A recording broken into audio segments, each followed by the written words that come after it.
Magandang buhay sa inyong lahat. Of course, life is a continuous journey of learning and improvement.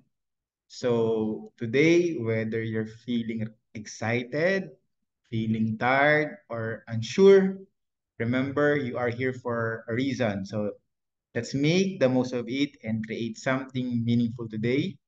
And before we start our session, let us pray and ask the grace from our Lord. Heavenly Father, as we begin this session, we thank you for the gift of knowledge and opportunity to grow in wisdom, whether we learn in a classroom or on our own. We trust that you are with us, guiding our thoughts and sharpening our understanding. Grant us the discipline to stay focused, the patience to grasp complex ideas, and the perseverance to keep learning even when the journey feels challenging. Also, help us to manage our time wisely and to absorb what is truly valuable. May this knowledge shape us into responsible, ethical, and purpose-driven individuals who contribute positively in the world. Bless our mentors, teachers, and all those who support our learning, and may they continue to inspire and guide with clarity and passion. As we move forward, remind us that the true wisdom comes not just from books, but from applying what we learn with integrity and compassion. We entrust this session to you, Lord, and may it be fruitful, enlightening, and aligned with the purpose you have set for us. In Jesus' name, amen. Okay, once again, good morning, good afternoon, and good evening. So let me share my slide and let's start with our formal session.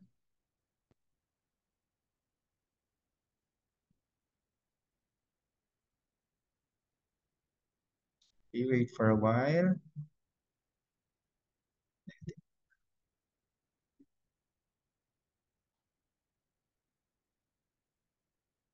Okay,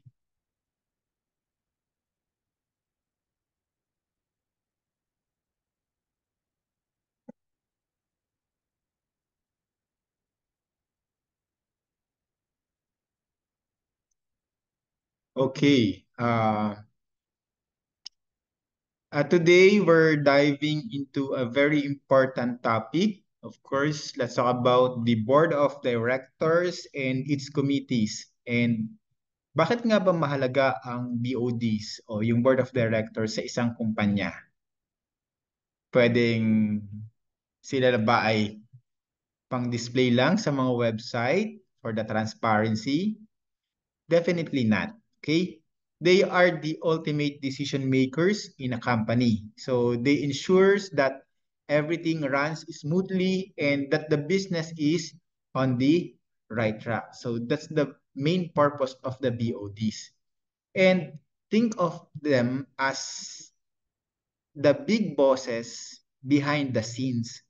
Kasi they set the direction, they check if the company is financially healthy, and make sure that ethical and legal standards are followed. So parang sila yung CEO ng CEOs.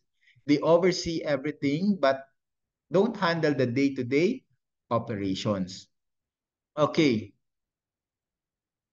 The roles of the board of directors is number one is the to decide the vision, the mission, and the values of the company. Ibig sabihin, yung strategic direction na tinatawag. And they make sure that the company is moving towards the long-term success. So imagine, may isang food business na biglang nagkaroon ng trend. 'Di ba? Usually kasi ngayon yung mga food business, 'di ba, parang lahat karne, meat. Eh nagkaroon ngayon ng plant-based meals. Yun yung mga nauuso ngayon. So the board will decide if they should adapt to the trend or stay with their existing menu. So hindi kasi pwedeng bara-bara lang ang decision. They need to analyze the market trends and see if it aligns with their long-term goals. Number two is the corporate integrity and ethics. Ano ibig sabihin yan? They set the standards for ethical behavior, and ensure transparency in all dealings. Let's say yung isang director, 'di ba, may hidden personal business na supplier ng company. Ibig sabihin, that is a conflict of interest. The board must establish rules para maiwasan yung mga ganitong unethical practices. Okay? Third is they approve the budgets. They also review the financial statement and ensure that the company is financially stable. So yun yung tinatawag nating financial oversight. Hindi pwedeng gumastos yung kumpanya nang walang proper financial review. Parang isipin na lang natin na yung budgeting sa bahay, 'di ba? Hindi pwedeng bili na lang ng bili ng gadgets o kung ano man yung gusto natin kung hindi naman natin kayang bayaran sa long term. So that's the financial management. Third is the succession planning. Tandaan natin, leaders come and go. Okay? So the board ensure na may mga nakahanda na successor to take over the key position kung kinakailangan. Halimbawa, biglang may mag-resign na CEO. Hindi pwedeng panic mode ka agad, shit, nawala na, wala na si CEO, na-pirate na siya, or biglang nagkasakit. Okay? So the board should have a list of potential replacement para yung change management or yung smooth yung transition. Okay? That's the purpose. Dapat mayroon talaga succession planning. Okay. A well-balanced board is a key to achieve the governance. Okay? Dapat mayroong diversity, may independence, at fresh ideas. So pag-usapan natin yan isa-isa, okay? Number one, independence. Ito yung tinatawag nating walang personal or business ties sa company. Kaya for sure, unbiased yung decision nila. That's what we call the independent directors. Okay? Next is the non-executive directors. Hindi sila involved sa daily operations, kaya sila yung fresh yung perspective yung dala nila. Ibig sabihin, unbiased din kasi galing din sila sa labas or hindi sila involved doon sa usual operations. Kaya pwede silang makapag-integrate ng mga bagong ideas. Okay? Kasi example, kung may board na puro executives ng kumpanya, 'di ba? Baka maging yes men lang sila sa CEO. Okay? So kailangan ng independent voices para ma-challenge yung decisions at maiwasan yung groupthink kung saan magkakaroon ng bias sa decision making. So that's the independence. Okay? Next is diversity. Hindi lang gender o ethnicity ang mahalaga. Okay?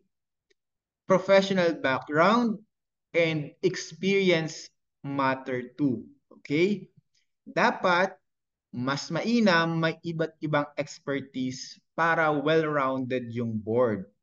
Halimbawa sa isang tech company, hindi pwedeng puro engineers lang yung nasa board.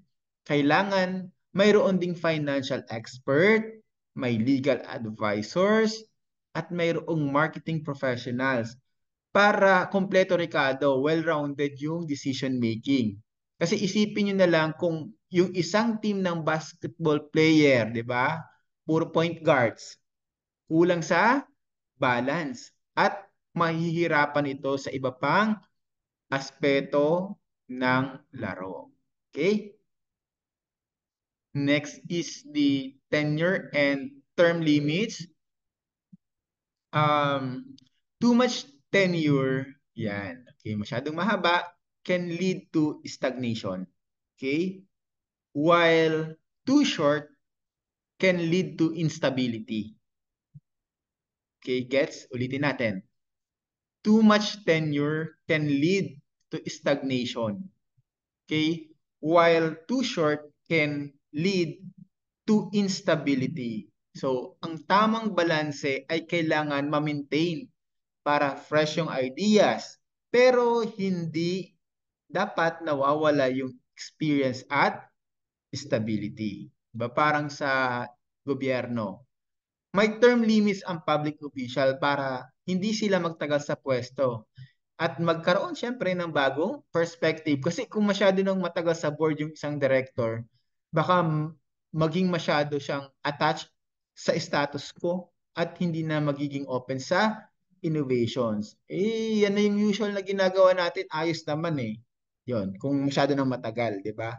Pero kung laging mayroong may limit, ibig sabihin, nagkakaroon ng upgrade, mayroong innovations. Okay, to make decisions more efficient, the board delegates tasks to committees with specialized rules. Okay? So, isa-isahin natin yung mga committee na yan. Ha? Okay, number 1 is the audit committee. Audit committee, from the word itself, they reviews the financial reports and of course they ensures compliance with laws and regulation. Parang sila yung financial watchdog sa kumpanya. Okay? Medyo ano na tayo sa term natin na sila yung financial watchdog. Kasi sinisigurado nilang walang magic sa accounting records. So gaya ng pagpapakita ng mas mataas na kita kaysa sa totoong earnings. So isipin mo na lang kung sa isang pamilya may isang taong nag-check kung tama yung gastusin para hindi kaagad maubos ang budget, big check yan. Okay? Next is the risk committee. Sila yung nag-identify and nagmi-mitigate nung risk that could negatively impact the company. So kung may company na gusto mag-expand sa isang bansa na may unstable government, sila yung mag-a-assess kung worth it ba o delikado yung investment. Parang safety inspector sa isang construction site. Inaaral kung may panganib bago magpatuloy yung proyekto. Third is the nomination committee. They decide they in charge, okay, of recruiting and vetting board members para ma-ensure na tamang tao yung mga nasa leadership position, yung mga nasa mataas na position. So, kung kailangan ng board ng fresh ideas, sila yung naghahanap ng bagong members na may relevant experience or expertise. Parang sila yung recruitment process sa isang basketball, 'di ba? Kailangan ng tamang combinations of players para manalo. Okay, next is the remuneration committee. They decides on executive pay and incentives para naman masigurado na fair at motivated yung ating mga executive. So, para maiwasan yung overpaid but underperforming CEOs, sila yung nagbabantay sa fair compensation policies.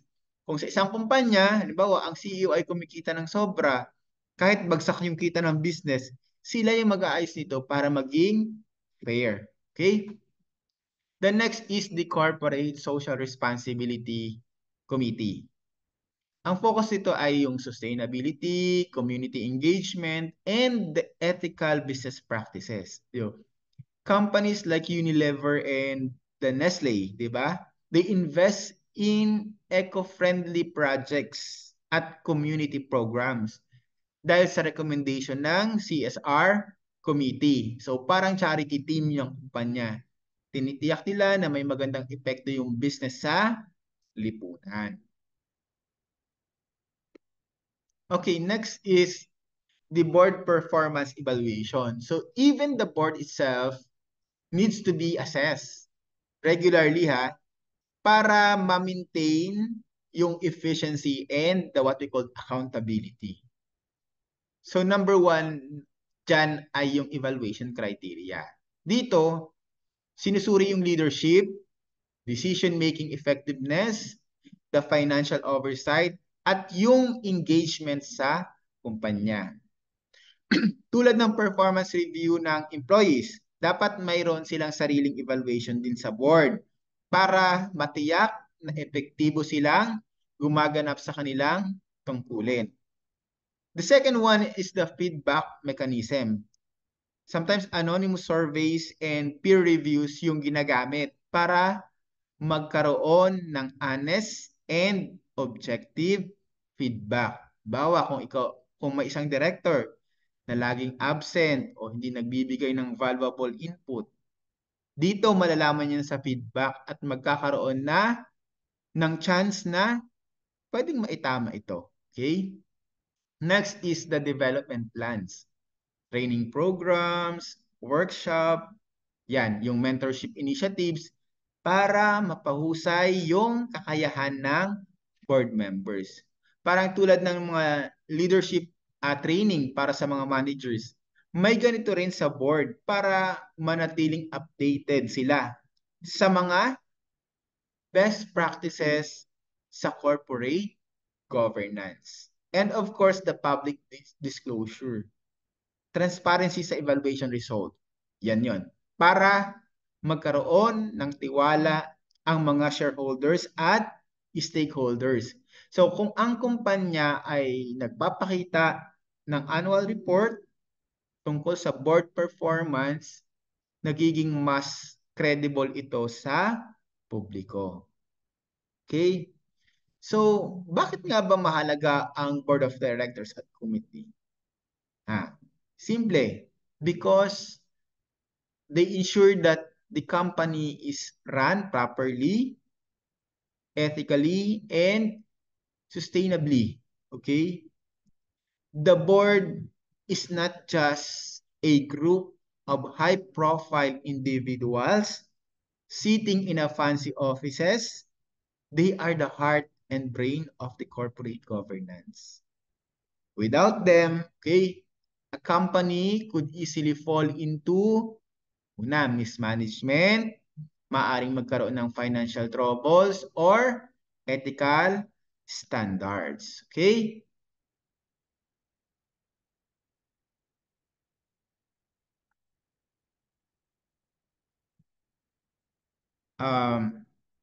So at the end of the day, okay, the board of directors and its committees, sabi ko kanina, they are like the backbone of a company. They quietly working behind the scenes to ensure that everything runs smoothly. Parang isang basketball team yan, sila. Kung saan yung players yung nakikita natin sa court, di ba?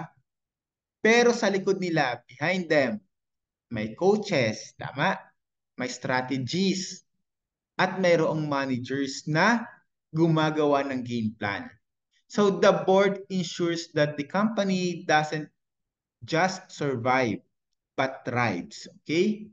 Doesn't just survive, but thrives. And making smart decision that shape its future. And without proper governance, kahit gaano pa yan kagaling yung mga players sa loob ng kumpanya, mahihirapan talagang silang mag-succeed or magtagumpay. And as a future professional, ikaw, whether you'll be in a business owner, your managers, or financial expert, you will eventually encounter corporate governance in actions.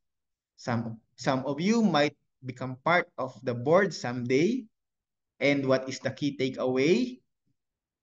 Strong leadership, ethical decision making, and accountability are not just important in business. They are essential in any role you take on in life. Okay? Kaya ngayon pa lang, develop the mindset of responsibility and integrity. And who knows, the next big decision maker in the corporate world might be just sitting or just watching in this room. Okay? So again, thank you very much for listening and I hope you learn in this session. Kita-kita tayo ulit sa next session natin. Maraming salamat at mabuhay tayo. Ingat!